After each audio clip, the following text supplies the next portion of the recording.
He was exceptionally knowledgeable, professional, charismatic, kind. When he walked in the room, it just lit up. He was a joy to film with from beginning to end. What was it like filming with him?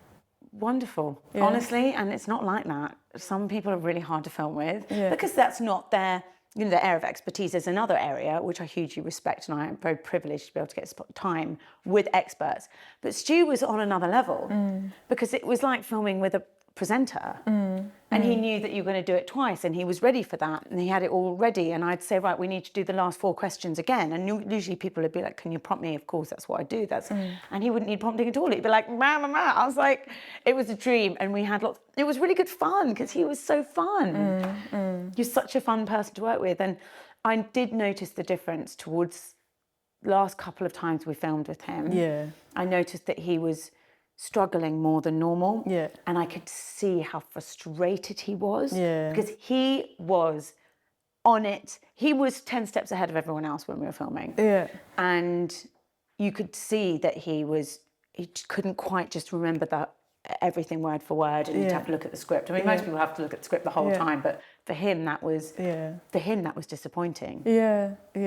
And that's a big part of why I wanted to do today, was because I didn't get to capture on film his brilliance, and luckily there's so much of Stu that exists on TV appearances and all of the wonderful YouTube videos he did predating his TV days, so there's so much on there in the world about Stu's brilliance. But I wanted to capture the Stu that I knew and loved, which just was a fantastically curious man, I think is probably the only way I could describe Stu from the first moment I met him. Like, he always wanted to know why to everything. And, as a friend, challenged me relentlessly, which is a really good thing, because he would challenge me on my behaviours, he would challenge me on why I did certain things. He always wanted to know the answers to things, didn't he? Certainly his relationship with my wife, Emma, they were like 2 medical sponges with one another. Poo the whole time. They did, yeah.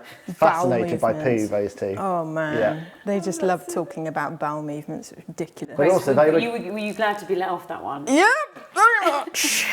Very much. They would start talking medical things, and me and Grace would just go off for half an hour, so I just leave them to it now. We'll have the We've lost wine, you them. can talk about that. Leave them be. Yeah, absolutely. So when did you first film with Stu? Can you remember? Yeah, yes, I remember. One of the first things we did together, so we did quite a big batch together at the very beginning. So one of the first ones we did was one of the most famous videos, VTs, that we have on Inside the Factory, which is all about tea. The 2 we did in quite close succession, might have even been on the same day, was the perfect grilled cheese, and we did tea. And he just blew everyone away. We were like, this is our guy. This is our food science guy. You can't get better than him. And obviously, you see people as you go, and just no one matched up to him for the whole time that we knew him. And he talked to us about how you're supposed to dunk a tea bag for 6 minutes. But that's still the first thing people talk to me about when I meet them. And how can someone make brewing tea interesting? How can it be done? It can't be done. Stu made it go viral. It was all everyone was talking about in the country the next day. Everyone in the country. I mean, the hits that we got. And that obviously launched the show into what it is today. The work that he did helped make the show really successful, because people were like, oh my God, did you hear? Did you watch that show that said you have to brew it for 6 minutes? Now, it shouldn't be interesting, but it was. It was fascinating.